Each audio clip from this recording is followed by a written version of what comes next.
Next अब हमारे duodenum में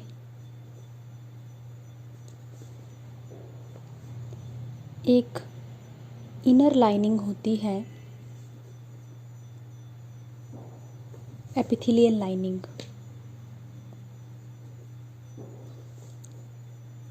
और इस एपिथेलियल लाइनिंग के ऊपर विलाई लाइक स्ट्रक्चर बने हुए होते हैं, कुछ इस तरह से। और यहाँ पर्टिकुलर टाइप की एंजाइम प्रेजेंट होती है जिसका नाम होता है एंटेरोकाइनेज। इस एंटेरोकाइनेज की प्रेजेंस में जो ट्रिप्सिनोजन है वो एक्टिवेट होकर ट्रिप्सिन बनाती है। और इस ट्रिप्सिन एंजाइम का एक पॉजिटिव फीडबैक मैकेनिज़्म है कि जितनी ज़्यादा बनेगी उतना ज़्यादा ये ट्रिप्सिनोजन को एक्टिवेट करने में हेल्प करेगी। साथ में इस ट्रिप्सिन का दूसरा काम ये है कि ये कीमोट्रिप्सिनोजन को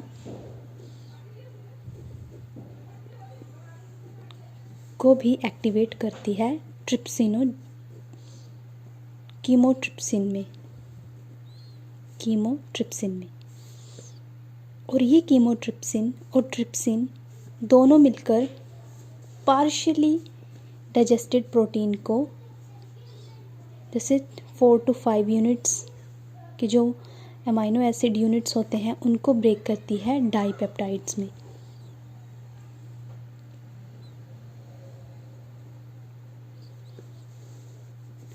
साथ में ये ट्रिप्सिन जो है ये एक अनदर एंजाइम जिसको हम प्रोकार्बोक्सी पेप्टाइडेज बोल रहे थे उसको भी एक्टिवेट करती है और ये कन्वर्ट होकर बनाती है कार्बोक्सी पेप्टाइडेज। और इस एंजाइम का काम होता है कि जो अमाइनो एसिड की यूनिट है, चेन है, उसके COOH टर्मिनल, क्योंकि एक N टर्मिनल होता है और एक C टर्मिनल, तो ये COOH टर्मिनल से अमाइनो एसिड्स को ब्रेक करती है इनटू मोनोमर और डाइपेप्टाइड यूनिट्स।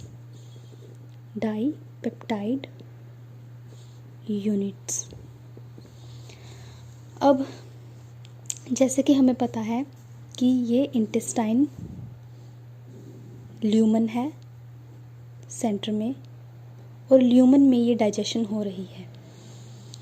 तो अब ये जो डाइजेस्टेड डाइपेप्टाइड यूनिट्स हैं ये इन एपिथेलियल सेल्स में एब्जॉर्ब होते हैं। और एब्जॉर्प्शन का मैकेनिज़्म जो है वो कुछ डिफरेंट सा है। जैसे इन सेल्स की सरफेस पे ट्रांसपोर्टर्स प्रेजेंट होते हैं,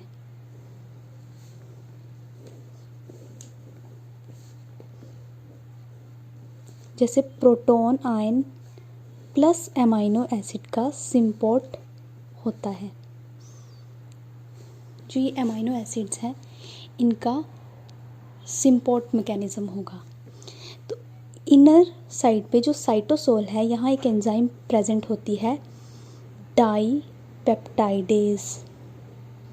ये डाइपेप्टाइडेज जो डाइपेप्टाइड्स हैं इनको कन्वर्ट करती है सिंगल अमाइनो एसिड यूनिट्स में, अमाइनो एसिड मोनोमर्स में। और ये मोनोमर्स बाद में ब्लड कैपिलरीज में एब्जॉर्ब होते हैं,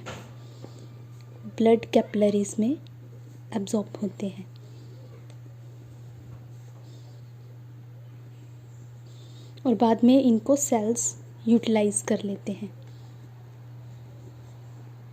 फॉर एनर्जी और फॉर रीसिंथेसिस।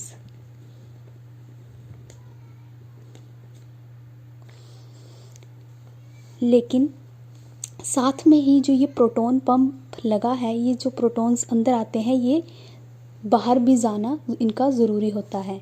तो इसके लिए यहाँ एंटीपोर्ट मैकेनिज़्म होता है, सोडियम प्रोटॉन एंटीपोर्ट। तो यहाँ सोडियम आयंस सेल के अंदर आते हैं और प्रोटॉन्स को बाहर की तरफ पंप कर देते हैं ताकि फिर से ये वाला मैकेनिज़्म रिसाइकल हो सके। और जो सेल के अंदर सोडियम है ये by sodium potassium pump ATP है, यहाँ सोडियम ब्लड कैपिलरीज में चला जाएगा और इसके बदले में पोटाशियम आयन सेल के अंदर आ जाएगा। तो ये तीनों मैकेनिज़्म एक साथ इंटेस्टाइनल सेल्स में चलते हैं। तो ये था अमाइनो एसिड का एब्जॉर्प्शन।